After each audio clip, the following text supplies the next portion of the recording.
Hallo und herzlich willkommen zu einem neuen Lomtro-Video. Es ist Fotokina-Zeit und haben wir vor ein paar Tagen noch gesagt, irgendwie ist da nicht so was richtig Spannendes für mich dabei, hat Fujifilm klammheimlich eine Schublade aufgemacht und kurz vor der Fotokina eine neue Kamera präsentiert, und zwar die SQ20. Jawohl, es gibt ein Update der SQ10, ich habe sie hier in meiner Hand.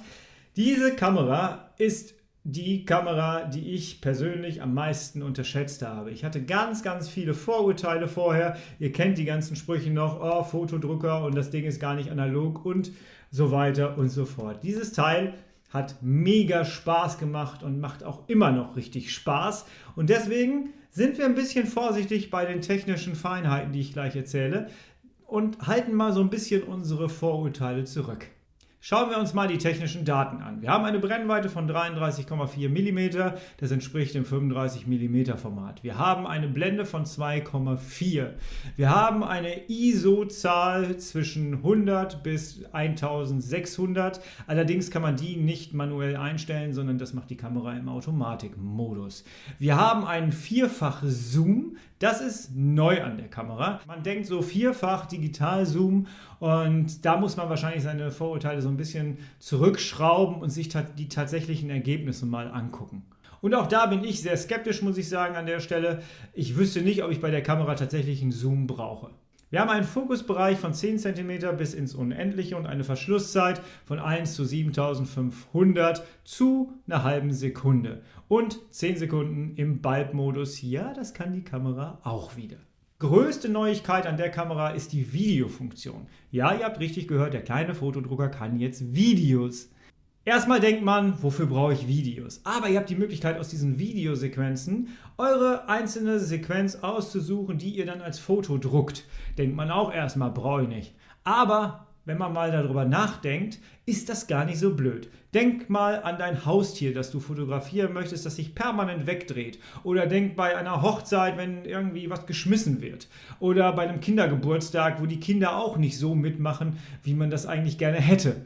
Und da drückst du einfach auf die Videofunktion und guckst dir hinterher in aller Ruhe gemütlich an, welche Sequenz du da rausnehmen kannst und druckst die aus. Für die Videoformate gibt es 3 Filter auf der Kamera und die sehen eigentlich auch recht gut aus. Ich würde sie, glaube ich, aber nicht nutzen. Wir haben nach wie vor eine Druckzeit von 12 Sekunden pro Bild. Da hat sich nichts dran verändert. Die Größe des Bildes hat sich auch nicht verändert. Wir bleiben bei der Square, sonst würde sie ja nicht SQ20 heißen. Was sich allerdings verändert hat, sind auch die Farben. Die Kamera ist in Schwarz erhältlich und in einem Beige. Wobei die Fotos, die ich bis jetzt gesehen habe, die sahen mal nach Champagner aus, mal nach Rosé-Gold. Aber Beige habe ich daraus jetzt ehrlich gesagt noch nicht erkannt.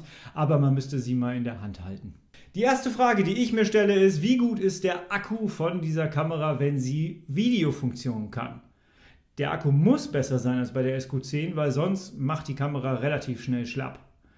Und da verspricht Fujifilm, 100 Aufnahmen hält der Akku durch. Ob da allerdings auch die Videoaufnahmen mit bei sind, das geht da nicht so ganz raus hervor. Und technische Daten über den Akku habe ich noch nicht gefunden.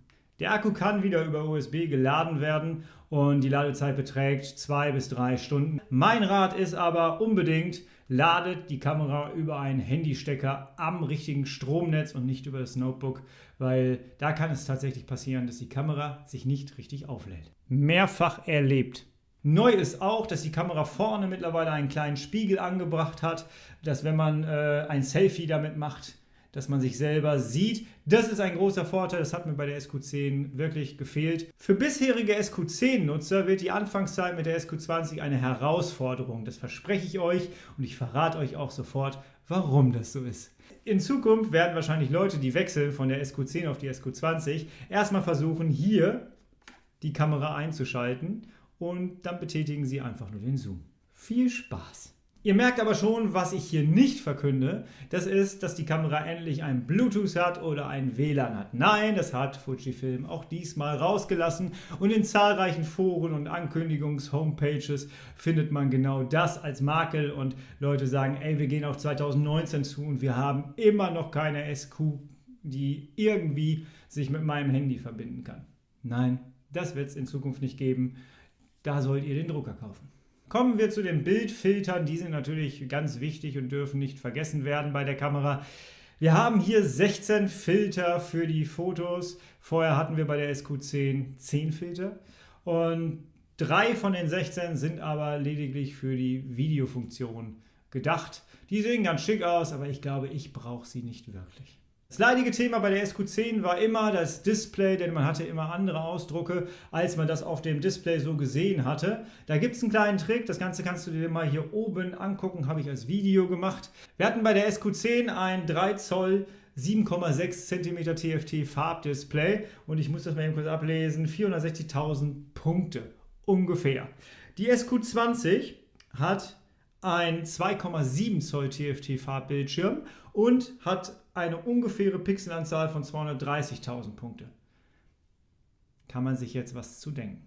Letztendlich ist natürlich jetzt die spannende Frage, kaufst du dir diese Kamera? Ist sie interessant für dich? Und da bitte ich dich, lass mir einen Kommentar unten unter dem Video da, denn das ist natürlich auch eine Frage, die mich persönlich beschäftigt. Kaufe ich mir jetzt wirklich die SQ20 und verkaufe meine SQ10? Ich bin mir da noch nicht so sicher. Was rätst du mir? Und ganz wichtig ist mir, nimm bitte nicht die üblichen Vorurteile mit rein, die wir ganz am Anfang der SQ10 hatten. Sie wurden alle widerlegt. Es gibt kaum einen, der sich diese Kamera gekauft hat und dann gesagt hat, boah, ist die Schrott, die macht keinen Spaß. Nein, ganz im Gegenteil, diese Kamera macht eine Menge Spaß. Auch die SQ20 wird wieder eine Menge Spaß bereiten. Deswegen, wenn du jetzt in die Kommentare mal was reinschreibst, dann versuch so ein bisschen die Vorurteile rauszulassen, damit wir eine etwas andere Diskussion führen als vielleicht auf anderen Kanälen. Das wäre mir wichtig. Ansonsten, wenn dir das Video gefallen hat, gib dem Ganzen bitte einen Daumen nach oben, teile dieses Video und drück bitte den Abo-Button und die Klingel, damit du immer informiert wirst, wenn es hier etwas Neues gibt. Ich wünsche allen, die dort vor Ort sind, eine schöne Fotokina und macht's gut. Wir sehen uns bald im nächsten Video wieder. Macht's gut und bleibt schön unperfekt. Bis dahin, ich bin raus. Ciao. 460.000 Punkte. Und dieses Dreh... Ja, habe ich irgendwas vergessen?